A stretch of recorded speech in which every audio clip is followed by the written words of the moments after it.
I grew up caring for people. My stepmother used to have epileptic fits sometimes very badly. My sister and I used to stay home to look after her. It came up that they were looking for nurses to go to England. And then I said, well, I would like to do nursing. And I applied. I had done a degree in biomedical sciences in Zimbabwe. I came to England visiting a cousin, saw an advert for Southampton Hospital, so I applied for the job. What inspired me about Southampton, it had the largest cardiac unit in the UK. My mother was one of the people from the Windrush who came to the UK in 1960. When we arrived, they saw the sun shining. We went outside, cold weather. It just couldn't compute with me. So, yes. I didn't know anyone apart from my cousin in Oxford. Coming from Zimbabwe, where it's a landlocked country, so it was actually my first time to see the seas. Eventually, my family joined me. State registered nursing training was 3 years. I met my husband in that time. We decided to get married. We took an appointment up at the Southampton University, just filling in work, agency work, and used to be dotting around different wards. It was kind of difficult because sometimes we meet some of the patients, they're not used to a lot of black people around them, and we had a few of us, from different islands. I don't care where the person's from. You're a patient, my patient, and you're going to get the best of care. When I started off, I looked like a lost sheep, honestly. Being in a new country, in a workplace where I didn't know anybody, I found it difficult to fit in for a start. I was the first black person in the department. I couldn't understand when people spoke to me. I kept saying, pardon me, but eventually I got used to the accent and I started fitting in more well. People were very supportive. There were big wards. Some wards were men only and some were female only. The drug round, that was quite a performance. Every patient should take their drug sheet and you have to go through it. The medication, you have to double check it, make sure it's correct, making sure you give the right patient the right medicine. So it was very strict. You have to know what you're doing. As biomedical scientists, we are that invisible workforce. We have our own working area. It was a shock to me because it was a massive hospital where I thought I would never find my way back home. I had to ask how to get to the lab. Even if there were signs, everything was so confusing to me. I didn't want to go anywhere because I thought I would get lost. We had the matron and she was very strict. We used to have 7 nights a week stretch being on night duty. She would make the round with you at the bed of every patient. You have to know the patient's name, the diagnosis, what the treatment is, the side effects of the treatment. You have to know everything.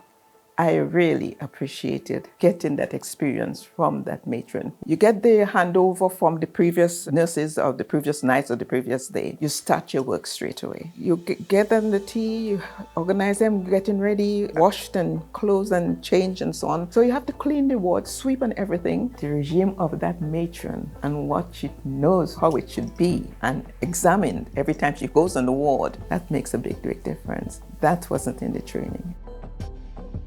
The building where I lived was called Block 3. There were so many flats there where staff members who were employed internationally by UHS. The warden took me to my room and told me a few rules to keep the bathrooms tidy, keep our rooms clean. I didn't want to talk to other people. I didn't have any entertainment. I just used to keep myself in the room after work and sleep. We shared a bathroom and we shared a kitchen. With time, I gathered the courage and started talking to them.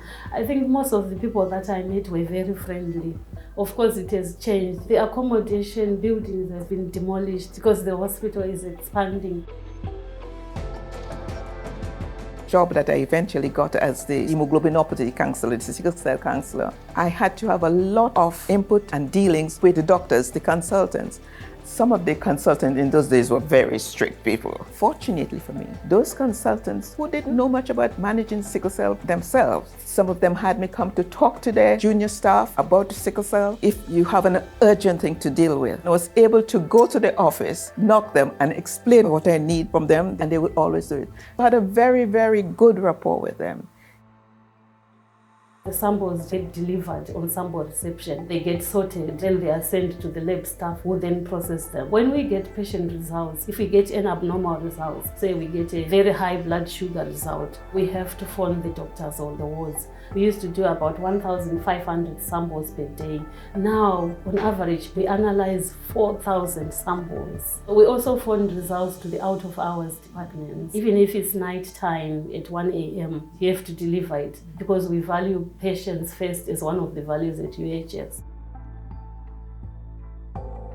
The night shift is a full night from 7 till 7 in the morning, sort of thing. Yeah. On my first night, 4 patients died, and we had to do what nurses have to do. And you just get on with it. That's why it's so important to train your nurses when they started, what needs to be done and how it's done, how you prepare for it, getting everything ready, and so on and so forth.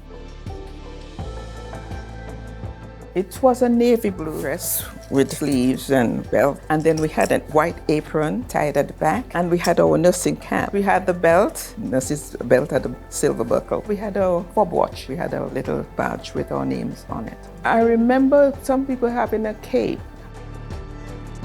In pathology, we don't wear uniforms, but we do wear lab coats. They are taken for wash-up once they are dead. We have a linen box where we tend to put them in and they get washed and brought back to the lab. It has always been like that for lab staff, even in Zimbabwe where I worked before.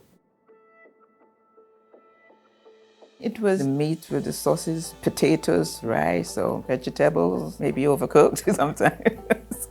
Yes, but it was tasty enough. The dessert was another thing, sponge and custard, rice pudding and a blob of jam or something. They were dished out on a plate and then given to the patient. If they cannot eat properly, we had nutritional supplements. I remember dealing with a lady who was very emaciated, lack of appetite. I wasn't there all the time. So what I said to her, remember to ask the nurses to give you a can of this every day, ask for a can. A couple months later, I walked past that lady and didn't recognize her. She was filled out and I looked a completely different person. I always remember that one.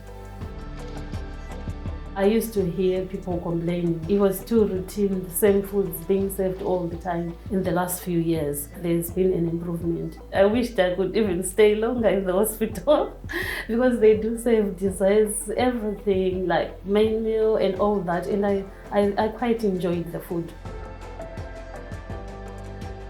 We were trained when we were talking to patients to be polite, to meet their needs and address them properly, and to be caring. I use surnames, give people respect. We were just little girls, that in the training. Imagine grand and great-grandparents calling them by your first name. It doesn't sound right, does it? I had surgery in Princess Anne. I still remember sending a card to the ward thanking them for the care that I received. It was the best care I've ever received in my life. I could see teamwork and the communication. Everything was so brilliant. As the Windrush Generation, the role we played was we knew about treating our patients with respect and doing what is right for them. My impact would be most as sickle cell and thalassemia counselor. In Jamaica, I got a job in the sickle cell unit, and it was there that I learned all about sickle cell. They had a special unit that just started to do research on the hemoglobinopathies, which is mainly sickle cell, because the sickle is most common in the Black population. It's chronic incurable conditions which results in infections leading to long-term disabilities or acute medical conditions that need to be seen to quite promptly. I used to teach both the parents and the children, no matter how young they are, the condition they have, what they should do, what they cannot do because it will get them poorly. They didn't have a clear picture about Africa. They thought it's full of bushes. I was actually born in a maternity hospital with facilities similar to UHS. I used to like giving them the knowledge about that. I'm always cheerful and I work hard. The managers were impressed. They asked me if there were other people who had qualifications similar to me. They employed a few more people from Zimbabwe, not just Zimbabwe, from Africa. More than 50% of people working in biochemistry are ethnic minorities. When you have different diverse talents, you always achieve your goals. It was only in retrospect I realized the sickle cell patients we had in Grenada, where I was growing up and they didn't know anything about it until years later. This is what this person must have died of. They get leg ulcers, some of them. And people used to tease them "sore foot Jane," cruel thing. But only in retrospect can you understand what was going on at the time. It's a medical condition and they were dying as well. It's a lot of patients that I've come across, thousands of them. And I used to have to carry the names, the diagnosis, everything about them in my head. I was the only person doing that job. It was hard work. When I got the result that it's positive, regardless of where I had to get there, Portsmouth, Newbury, New Milton, all sorts of places I used to end up going. Because in those days, we had to have the little maps and try to find out where you're going. Oh, it was crazy. Southampton Hospital is so high-tech now and so different. Once this X-ray is done, it can be put online. The results from the laboratory, you can just look up and get it now. But I used to be running to the laboratory to get those results.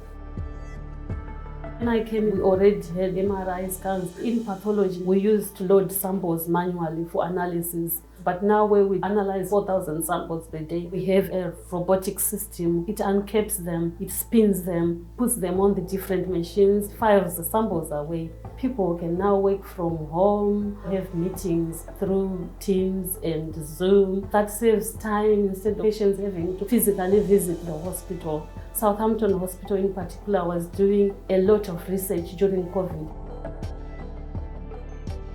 The Windrush Generation was needed at the time. We had a lot of trained people from the Windward Islands. They got a good education, they were doing courses, they came over here. It facilitated what was required in the UK post-Second World War. We were needed. Sickle cell and thalassemia was only a very short paragraph in our training. We didn't know about it at all. They still have women with sickle cell having complications and dying in childhood. There is a lot to be done. We have a body of health professionals, from nurses, the counselors, and specialists. They have been meeting annually, giving presentations and so on and so forth. I feel proud because I meet my patients all over. The little babies are now grown men. I said, "Is that you?" I explained it to them while they're growing up, and obviously they do the right thing. They're able to live. I feel proud being part of that. Very proud to be working for the NHS. I would say they are the gold standard healthcare provider in the UK. I think everyone has been seeing what's been happening, what NHS has been doing. NHS staff still carried on providing an efficient service where no one knew exactly where we were going and where we were coming from. Staff have remained resilient and lots of lessons were learned. NHS is always trying to improve. So, despite this pandemic that derailed almost everything, NHS carried on.